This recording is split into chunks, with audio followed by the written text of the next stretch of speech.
بسم اللہ الرحمن الرحیم۔ السلام علیکم ناظرین۔ ایک دوست کہنے لگا کہ میرا رشتہ ہو گیا ہے مگر میں نے وہ رشتہ توڑ دیا ہے۔ میں نے پوچھا کہ کیوں توڑا رشتہ؟ کہنے لگا کہ میرے ابو رمضان میں بیمار ہوئے تھے تو میرے سسرال والے عیادت کے لیے آئے تھے مگر کچھ لائے نہیں، نہ پھل نہ ہی کوئی پیسہ روپیہ دے کر گئے۔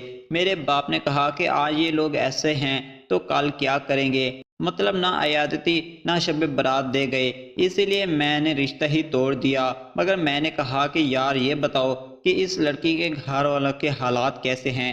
کہنے لگا کہ بہت غریب لوگ ہیں، کام کاج کرتے ہیں تو 2 ٹائم کی روٹی بمشکل کھاتے ہیں۔ میں نے کہا کہ میرے بھائی، جب آپ ان کی غربت کے بارے میں سب جانتے ہیں تو کیا آپ یہ جانتے ہیں جس سے رشتہ توڑا ہے ان ماں باپ پہ کیا گزر رہی ہوگی، اس بیچاری لڑکی پہ کیا گزر رہی ہوگی کہ مجھے غربت کی وجہ سے چھوڑ دیا گیا؟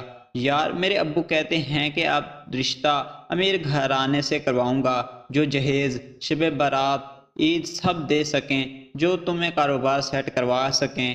میں مسکرایا اور دل ہی دل میں سوچنے لگا کہ تمہارے ابو کہتے ہیں یا تمہارا دل کہتا ہے؟ جاؤ یار، جو اپنے زور و بازو پر یقین نہ کر سکے وہ دوست تو کیا انسان کہلانے کے لائق بھی نہیں ہے؟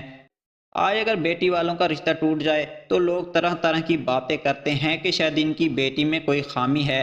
اگر بیٹے والوں کا رشتہ ٹوٹ جائے تو وہ فخر سے کہتا ہے کہ یار مجھے پسند نہیں تھی، میں چھوڑ دیا۔ خدا را بیٹی والوں پہ ایسا ظلم نہ کریں۔ میری پوسٹ کرنے کا مقصد یہ ہے کہ جو لڑکے ابھی جوان ہیں وہ کبھی بھی کسی لڑکی کو اس کی غربت کی وجہ سے نہ چھوڑیں، نہ اس کی جذبات سے کھیلیں۔ اور یہ عورتیں ہی وہ ہستی ہیں جس کے قدموں سے ہمیں جنت ملے گی۔ بس روپ بدل لیتی ہیں، ماں کا، بیٹی کا، بہن کا، مگر ہوتی تو عورت ہی ہے نا۔